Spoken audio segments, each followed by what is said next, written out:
अस्सलाम वालेकुम व्यूअर्स, मैं हूं समीना पाशा। उम्मीद है आप लोग खैरियत से होंगे। व्यूअर्स, कुछ आम खबरें और अपडेट्स लेकर इस व्लॉग में आपके सामने हाजिर हैं जनाब। खबरें इंपॉर्टेंट भी हैं और दिलचस्प भी, क्योंकि अब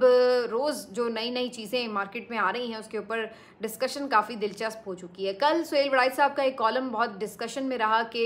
आसिम मुनीर साहब के इरादे क्या हैं और वो मुख्तलिफ उमूर के हवाले से क्या राय रखते हैं। तो वहीं आज उनका एक और कॉलम बहुत ज़्यादा मरकज़ निगाह बन चुका है और इस दफ़ा उन्होंने क्या मशवरा दिया इमरान खान साहब के लिए और उसके बाद उसका रद्दमल क्या रहा है, ये सब आपके साथ शेयर करते हैं। वैसे भी आज जनरल ज़ियाउल हक की बरसी है, तो लोग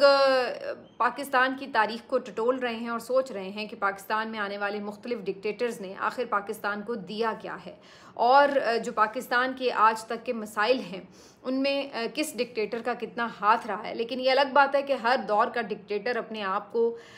खुदा का मुंतखब और चुना हुआ बंदा समझता है और वो ये समझता है कि बस उसके आने से ही अब पाकिस्तान की बका भी है और तरक्की का जामिन भी वही है। तो बाद में जब वो जाता है दुनिया से तो उसका अंजाम कैसा होता है और फिर उसके बाद उसको लोग कैसे याद करते हैं, ये वो बातें जिसके ऊपर आज थोड़ी डिस्कशन भी होगी और फिर एक दो अहम खबरें आपको देंगे सैलाब की अपडेट के हवाले से भी। आपसे रिक्वेस्ट है कि चैनल को सब्सक्राइब कर लें अगर अभी तक सब्सक्राइब नहीं किया। तो सबसे पहले बात करते हैं जी सुहेल वड़ाई साहब के कॉलम की, जिसके ऊपर आज काफ़ी गुफ्तगू हो रही है। सुहेल वड़ाई साहब ने जहां एक कॉलम कल लिखा जिसमें उन्होंने आसिम मुनीर साहब से अपनी मुलाकात का अहवाल लिखा और बताया कि वो तो 10 साल का प्लान बना रहे हैं मईशत को मजबूत करने के लिए और सियासी जो सेटअप है उसके साथ वो चलने के अज़्म का इरादा भी कर रहे हैं और साथ में ये भी कह रहे हैं कि वो किसी ओहदे का लालच नहीं रखते। तो वहीं आज उन्होंने इमरान खान साहब के लिए भी एक मशवरा नुमा कॉलम लिखा है और उसमें इमरान खान साहब को वो बाकायदा कैदी जी कह के मुखातिब भी कर रहे हैं और उनको कॉलम में ये मशवरा दे रहे हैं। अब कुछ लोग इसको मशवरा कह रहे हैं, कुछ उनकी ज़ाती राय कह रहे हैं, कुछ का ख्याल है कि ये मुतालबा है, कुछ कह रहे हैं कि ये तरला मिन्नत है और कुछ ये कह रहे हैं कि धमकी दी जा रही है और जो भी अब इसको आप नाम दें कि ये क्या है। लेकिन बहरहाल उन्होंने कॉलम में कैदी को मशवरा ये दिया है कि आप माफ़ी मांग लें, क्योंकि कल जो उन्होंने कॉलम लिखा था उसमें सियासी मसलहत के हवाले से बात करते हुए आसिम मुनीर साहब को उन्होंने यूं कोट किया था कि सियासी मसलहत अगर सच्चे दिल से माफ़ी मांगी जाए तो मुमकिन हो सकती है। तो आज वो कैदी जी को यानी इमरान खान साहब को ये मशवरा दे रहे हैं कि आप सच्चे दिल से माफ़ी मांग लें और फिर वो इसके मुख्तलिफ फ़वाइद भी उन्हें गिनवा रहे हैं और साथ साथ जो अगर वो माफ़ी नहीं मांगते तो उसके नताइज क्या हो सकते हैं, तो मुमकिन नताइज भी उन्हें दोबारा से याद दिला रहे हैं। तो जहाँ वो उसके फ़वाइद बता रहे हैं तो वो कह रहे हैं कि जनाब देखिए, सियासत में जो है वो रास्ते निकाले जाते हैं। आपकी पार्टी कब से मार खा रही है, कारकुन भी पिट रहे हैं, शहीद भी हो रहे हैं, ये सब हो रहा है, आपकी पार्टी भी मुश्किल में है। अगर आप माफ़ी मांग कर बाहर आ जाएं और 2-3 साल खामोश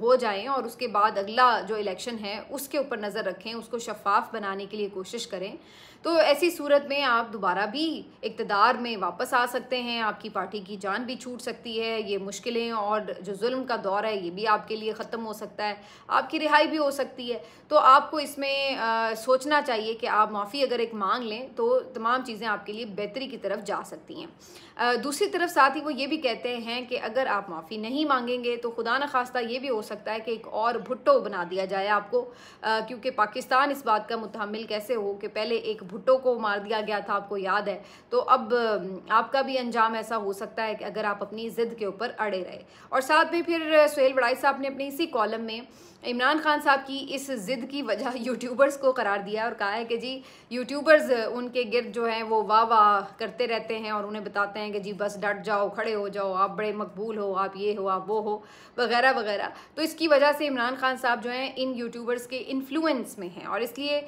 वो कोई मसालियत का रास्ता नहीं अपनाते और अपनी ज़िद के ऊपर जो है वो खड़े हुए हैं। तो वो ये कहते हैं कि ये जो यूट्यूबर्स हैं बेसिकली यही एक तरह से अब पार्टी को कंट्रोल भी कर रहे हैं और इनके एहतसाब से, इनकी कड़ी तनकीद से कोई भी इस वक्त महफूज नहीं है। तो ये सुहेल वड़ाई साहब के कॉलम का खुलासा है। लेकिन अब इसके ऊपर अगर आप देखिए गुफ्तगू,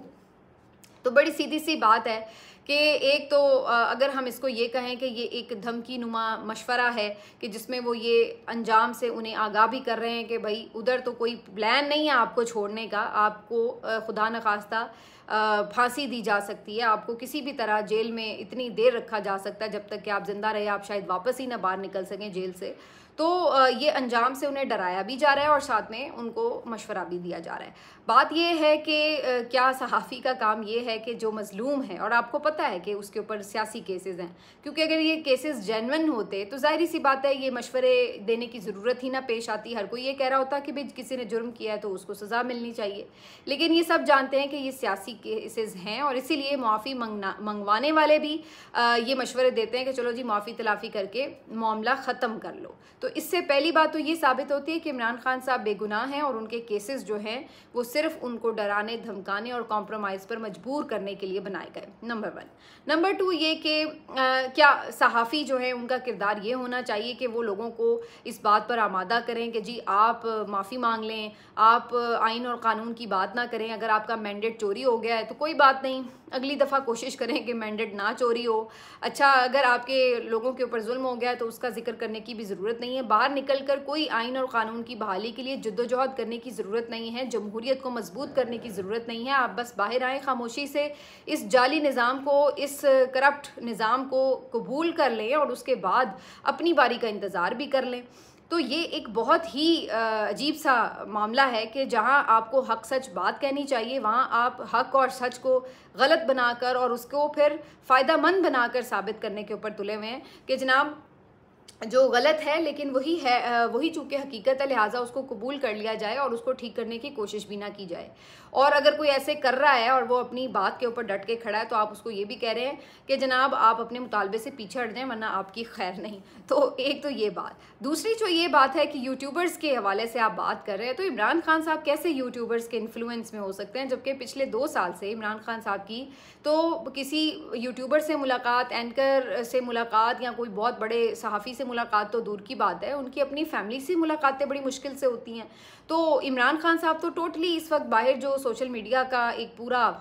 दौर है उससे तो बिल्कुल लाताल्लुक़ हैं, तो वो कैसे उनके इन्फ्लुएंस में हो सकते हैं। उन्हें तो ये भी नहीं मालूम होगा कि इस वक्त उनके अपने जो सोशल मीडिया के एक्टिविस्ट लोग हैं वो क्या कह रहे हैं, कैसे कह रहे हैं। बहुत मुख्तसर मालूमात है जो उनकी बहनों के थ्रू उन तक पहुँचती है, डायरेक्टली तो वो देख भी नहीं सकते कि वो अपनी कोई राय कायम कर सकें। तो ये एक मेरी समझ में नहीं आती बात कि इस बात को किस तरह से उनके साथ लिंक किया जाता है। और फिर दूसरी बात ये कि जो सुहेल वड़ाई साहब ये फ़ायदे गिनवा रहे हैं कि जनाब ये टाइम जो है ऐसा है और इसमें मईशत का भी बड़ा फ़ायदा हो जाएगा, तो आज बहुत से लोगों ने उनको बड़ी बुरी तरह एक्सपोज किया है। उनके 2019 के कॉलम भी निकाले गए हैं और उनको दिखाया जा रहा है कि एक वक्त में वो इसी तरह से जनरल बाजवा के हवाले से भी तारीफ़ों पर मबनी कॉलम लिखा करते थे, जिसमें उन्हें लगता था कि जो बाजवा डॉक्ट्राइन है वही पाकिस्तान के तमाम मसाइल का हल है। पाकिस्तान का उस वक्त भी उनका ख्याल ये था कि तरक्की का सफ़र शुरू हो चुका है और अब वो रुकने वाला नहीं है। वो बाजवा साहब को भी यही समझते थे कि वो कोई निजात दहिंदा है और वो बहुत बड़े जमहूरी लीडर भी हैं और वो भी कोई चुने हुए मुंतखब आदमी हैं और उनके थ्रू ही पाकिस्तान की तरक्की का राज जो है वो आगे बढ़ेगा। बल्कि हद तो ये है कि जनरल फैज़ हमीद साहब, जो कि उस वक्त लोग उनके ऊपर भी तनकीद करते थे, उन तक को इन्होंने आयरन मैन तक कहा है। तो जनरल बाजवा से भी आप इतने ही मुतासिर थे, अब उसके बाद जनरल फैज़ से भी आप उतने ही मुतासिर थे, अब आने वाले फील्ड मार्शल साहब से भी आप उतने ही मुतासिर हैं। तो लोग ये आज कहने पे मजबूर हैं कि इसका मतलब तो ये हुआ कि पावर में जो भी शख्स होता है आप उससे इसी तरह मुतासिर होते हैं और उसके कसीदे भी लिखते हैं और कहते हैं कि जी ये बहुत ज़बरदस्त आदमी है और बस यही पाकिस्तान को मुश्किलात और बहरान से निकालेगा। तो इस तरह के लोगों के लिए तो एक शेर मेरे जहन में आ रहा है कि जो मैंने कुछ दिन पहले सुना था कि सामने वाले को हल्का देखकर भारी हैं आप, सामने वाले को हल्का देखकर भारी हैं आप, देखा है आपका मयार कितने मयारी हैं आप। और साथ में लिखता है कि उफ तलक कहते नहीं ज़िल्ले इलाही के ख़िलाफ़, उफ तलक कहते नहीं ज़िल्ले इलाही के ख़िलाफ़, दरबार की आदत है आपको, दरबारी हैं आप। तो जब आप किसी भी दरबार में मौजूद हों और आपके सामने जो भी बादशाह सलामत मौजूद हों, आप सिर्फ उनकी तारीफ़ कर सकें, तौसीफ़ करें और उन्हें ये ना बताएं कि आप गलत कर रहे हैं, यहाँ पर आप आइन तोड़ रहे हैं, ये आपका काम नहीं है। और वहाँ पर आप ये उन्हें ना कह सकें कि ये आप जुल्म कर रहे हैं लोगों के ऊपर, अगर कोई आप गलत फैसले थोप रहे हैं, ये इलेक्शन रिगिंग हो रही है, ये हो रहा है, तो फिर उसके बाद आपको दरबारी ही कहा जाएगा कि जब आप गलत को गलत ना कह सकें और सही को सही ना कह सकें। आज मतीउल्लाह जान साहब ने भी बड़े ज़बरदस्त अल्फाज में 2 ट्वीट्स किए हैं और उन्होंने बड़ा सही इसके ऊपर एक अहाता किया है कि बजाय इसके कि भाई लोगों को आप इस तरफ कन्विंस करें कि क्या सही है क्या गलत, हमें क्या लोगों को इस तरफ कन्विंस करना है कि जो गलत है उसको हम सही बनाकर पेश करें। और फिर एक और जो सबसे इम्पॉर्टेंट बात ये कि ये माफ़ी की बातें हो क्यों रही हैं, क्योंकि इमरान खान साहब का तो इस पर रद्द-ए-अमल बड़ा वाज़ेह है। वो कई दफ़ा अपने ट्वीट्स में ये बात कह चुके हैं, गुफ्तगू में कह चुके हैं, सहाफ़ियों से कह चुके हैं कि मुआफ़ी तो मैं नहीं मांगूंगा, मुआफ़ी मैं किस चीज़ की मांगूं, बल्कि वो तो ये मुतालबा करते हैं कि मुआफ़ी उनसे मांगी जाए। वो कहते हैं कि जो जुल्म करता है मुआफ़ी वो मांगता है, और वो ये कहते हैं कि उनके ऊपर तो उल्टा जुल्म हुआ है, उनकी बीवी को जेल में रखा है, उनके लीडर्स को जेल में रखा है, उनकी पार्टी का निशान लेकर उसके बाद उनको ज़बरदस्ती इलेक्शन हरवाने की कोशिश की गई है, ये सारा कुछ किया गया। तो पार्टी को तोड़ने की कोशिश में जो लोगों के साथ जुल्म हुए हैं वो सब भी, तो खान साहब तो कहते हैं उनसे माफ़ी मांगी जाए, वो किस बात की माफ़ी मांगे। तो ये जवाब तो वो कई दफ़ा दे चुके हैं। और सुहेल वड़ाई साहब अपने एक लेटेस्ट पॉडकास्ट में जो मंसूर अली खान साहब के साथ उन्होंने किया था उसमें तो वो खुद बता चुके हैं कि जब अली अमीन गंडापुर साहब ने ऐसे किसी समझौते की बात की तो उन्होंने जूती उतार ली आगे से। तो कहने का मकसद ये है कि जब आपको उनका जवाब मालूम है तो फिर इस तरह का मशवरा जो है वो देने की वजह क्या है? क्या ये इस्टेब्लिशमेंट की तरफ से कोई पैगाम समझा जाए कि अब इस्टेब्लिशमेंट ये चाहती है कि इमरान खान साहब माफ़ी तलाफ़ी करें और ये सारा बहरान जो है वो ख़त्म हो? और इसकी वजह क्या है? इस्टेब्लिशमेंट ये क्यों चाहेगी? क्या कोई बाहर से ऐसा मैसेज मिला है, कोई अमेरिका से ऐसा मैसेज मिला है कि जी अपने मामलात को ठीक करें, इस वजह से ये किया जा रहा है कि जी चलो माफ़ी मांगो ताकि मामले को वाइंड अप किया जाए, या ये एक तरह से शिकस्त का एतराफ़ है, या फिर ये धमकी है कि जनाब फिर अब अल्टीमेटली जो है वो इस तरफ जाएगा? तो ये बड़ी दिलचस्प बात है कि आखिर इस माफ़ी तलाफ़ी के मशवरों की ज़रूरत क्यों पेश आ रही है। मतीउल्लाह जान साहब ने आज इस पर ही लिखा है कि अगर यहाँ तक नौबत आ गई है कि सहाफ़ियों के ज़रिए मुआफ़ी मंगवाने के पैगाम पहुँचाए जा रहे हैं तो फिर इससे बेहतर है कि इस्टेब्लिशमेंट खुद ही इमरान खान से माफ़ी मांग ले। इसका मतलब है कि अब आपके पास कोई और ऑप्शन बाकी नहीं बचा। जो कुछ आप कर सकते थे किसी शख्स के ख़िलाफ़ उसको तोड़ने के लिए, वो सब कुछ आप कर गुजरे, और अभी भी आपसे अगर वो शख्स नहीं टूटा और वो झुका नहीं आपके सामने, तो इसका मतलब है कि आप अपनी तमाम तर ताकत के बावजूद हार चुके हैं। ये सीधी सी बात है। अब आप उसकी जान भी ले लेंगे तो फिर भी आप हारे ही हुए हैं, क्योंकि इसके अलावा आपके हाथ में और कुछ है नहीं, आप उसको झुका नहीं सके। आपकी जीत सिर्फ एक चीज़ में थी कि आप उसको झुका लेते, वो आप नहीं झुका सके। उसके अलावा आप कुछ भी कर लें, इसका मतलब है कि आप ही की हार है। हर जो इसका कंक्लूजन है वो आपकी हार पर मुंतज होता है। और फिर मज़े की बात यह है कि वो तो इस बात में क्लियर है, उसने तो कहा है कि मैं जेल में मर सकता हूँ लेकिन मैं झुकूंगा नहीं। तो बात तो फिर यहाँ आकर जो है वो ख़त्म हो चुकी है। बहरहाल ये आज काफ़ी ज़्यादा डिस्कशन में रहा, और ये बात हर तकरीबन डिक्टेटर के ऊपर सादिक आती है, क्योंकि हर डिक्टेटर ये समझता है कि वो अल्लाह का कोई बरगज़ीदा और चुना हुआ शख्स है, और उसको ये लगता है कि वही अल्लाह ताला ने उसको कोई ख़ास टास्क परफॉर्म करने के लिए भेजा है, और इसीलिए अल्लाह ने उसको कोई बेपनाह सलाहियतें भी दी हैं और उससे ज़्यादा अक्ल कुल कोई हो ही नहीं सकता। तो वो ये अपने बारे में खुशगुमानी रखता है और इर्द गिर्द के जो लोग हैं उसको और ज़्यादा यकीन दिलाते हैं कि बिल्कुल ऐसा ही है। और फिर उसके बाद वो साल हर साल हुक्मरानी के ख्वाब देखता है। वो ये नहीं सोचता कि क्या हुक्मरानी करना उसका हक़ है, क्या लोगों ने उसको चुना है, क्या उसका काम ये है कि वो बैठ के प्लानिंग्स करे 10 साल, जबकि वो तो सिर्फ एक सरकारी मुलाजिम है, उसको आना है और अपना जो टेन्योर है पूरा करना है और उसके बाद चले जाना चाहिए उसूलन। तो वो ये तमाम बातों को पसे पुश्त रखता है और वो सोचता है कि मुल्क के मफाद में मैं ही हूँ बस आखिरी शख्स इस उम्मीद का कि जो मुल्क को लेके आगे चलेगा, और मेरा ही जो ताकत में रहना है वही पाकिस्तान की तरक्की और बका का ज़ामिन है। और यही कुछ जनरल ज़िया भी सोचता था, यही मुशर्रफ की सोच थी, यही अयूब खान, यही याया खान। एक लंबी लिस्ट है जो इवन इतना टाइम नहीं भी निकाल सके, इन्होंने तो डायरेक्टली 10-10 साल हुकूमतें कर ली। जिन्होंने नहीं भी इतना टाइम निकाला, माइंड सेट उनका भी यही था। मज़े की बात ये है, वो भी ये नहीं था कि कोई बड़ी उसूली सोच रखते थे कि नहीं जी हमारा काम नहीं, हमने ये करना है। उनकी भी सोच यही थी, सिर्फ ये है कि किसी को मौका मिल गया, हालात उसके लिए वैसे बन गए, और किसी को मौका नहीं मिल सका। वरना ऐसा कोई नहीं है कि जिसको मौका भी मिला और उसने सोचा हो कि नहीं मुझे ये नहीं करना। जनरल अशफाक परवेज़ कियानी साहब को आप देख लें, एक्सटेंशन ली। जनरल राहील शरीफ के बारे में अब तकरीबन हर कोई इस बारे में खुलेआम एतराफ़ करता है कि वो भी एक्सटेंशन चाहते थे। और जब नहीं उन्हें मिली तो इसी बात पे उनके साथ उनका इख्तलाफ भी शुरू हो गया वगैरह वगैरह। तो कहने का मकसद है ये मेंटालिटी हर किसी की है, जो आके कुर्सी पे बैठता है उसको लगता है बस अब वही है और उसको जाना ही नहीं चाहिए, चाहे वो अपना वहाँ पे कुर्सी पे होना किसी भी तरह लेजिटिमाइज़ करने की कोशिश करे। लेकिन बहरहाल ज़ाहिर सी बात है अल्लाह ताला का एक अलग प्लान है। बाज़-औक़ात किसी को मौका मिल भी जाता है, 8-10 साल गुजार भी लेता है, लेकिन इज़्ज़त उसको नहीं मिलती है, चाहे वो जो भी कर ले। अब जनरल ज़िया-उल हक़ साहब जो थे वो जिस तरह उन्होंने रूल किया शुरू में, बल्कि लोगों ने बड़ा उनको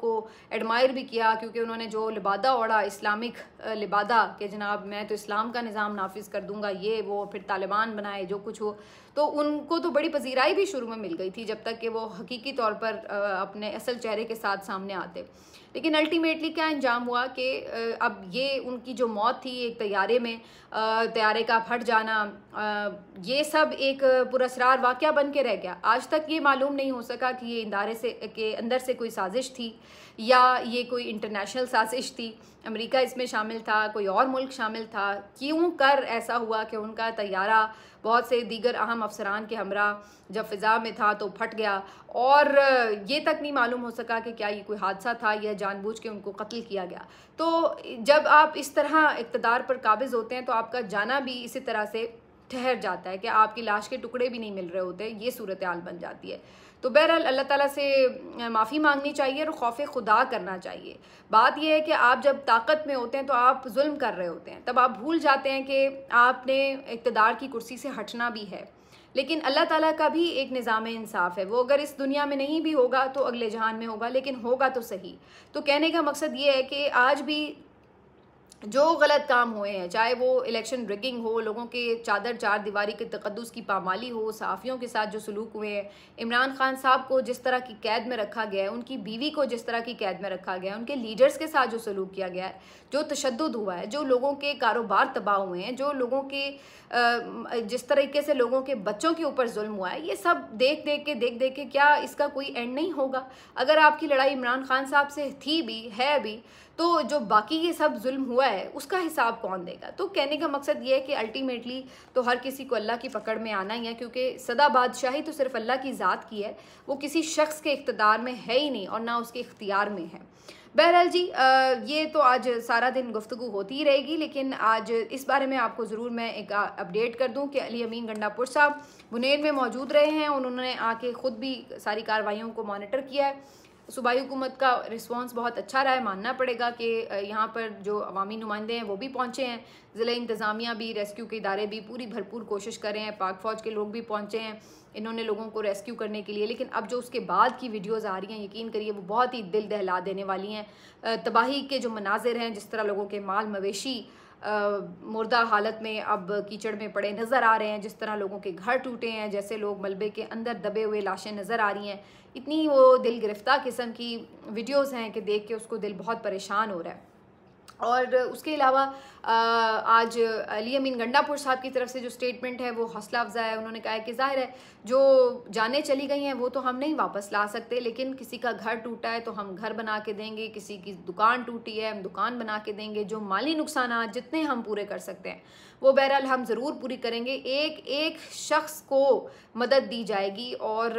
वफाकी हुकूमत का फ़र्ज़ है हमारी मदद करे, लेकिन हमारी कोई भी भले मदद ना करे, सूबाई हुकूमत ख़ुद अपने लोगों के साथ खड़ी होगी। तो ये इतना बड़ा ऐलान ख़ुद अपने आप में बहुत बड़ा हौसला है। लेकिन अभी तो खैर उन बेचारे लोगों को जो कि अपने प्यारे खो चुके हैं, क्या हौसला दिया जाए? इतने पूरे ख़ानदान पानी में बह गए हैं, तो बहुत ही तकलीफ दह सूरत हाल है। लेकिन अगर पाकिस्तान तहरीक इंसाफ की खैबर पख्तूनख्वा हुकूमत ये वाकई कर जाती है और अपने लोगों को दोबारा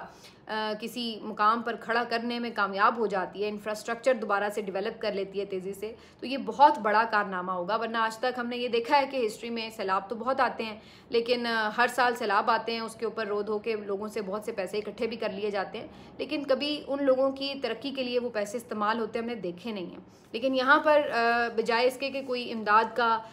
तकाजा किया जाए या लोगों के आगे कोई हाथ फैलाए जाएँ, सूबाई हुकूमत अपने तौर पर ये ऐलान कर रही है कि हम खुद लोगों का बाजू बनेंगे, तो ये बहुत बड़ा स्टेटमेंट है और अल्लाह करे कि वो कामयाब भी हों इसमें। उन्होंने ये तक कहा है कि हम नए गांव आबाद करके जो महफूज जगह पर होंगे वहाँ पे लोगों को मुंतकिल करेंगे, वहाँ उनके घर बनाएंगे। तो उनकी जो ख्वाहिश है और जो इरादा है वो तो अच्छा है, अल्लाह ताला उनका मददगार हो। लेकिन ये यकीनी तौर पर मेरा ख़्याल है कि बहुत बड़ा टास्क है जो उन्होंने लिया है, क्योंकि ये कोई 100-150 ख़ानदान नहीं है जो मुतासर हुए हैं। हज़ारों की तादाद में लोग हैं जो इस सैलाब की वजह से या तो अपने प्यारे खो चुके हैं, अपने घर खो चुके हैं, और बहुत ज़्यादा लोगों की जमा पूंजी लुट गई है, इतना नुकसान हुआ है। तो बहरहाल जी, ये सैलाब के हवाले से अपडेट्स हैं। अगले व्लॉग में आपसे मुलाकात होगी। अपना ख्याल रखिए। अल्लाह हाफ़िज़।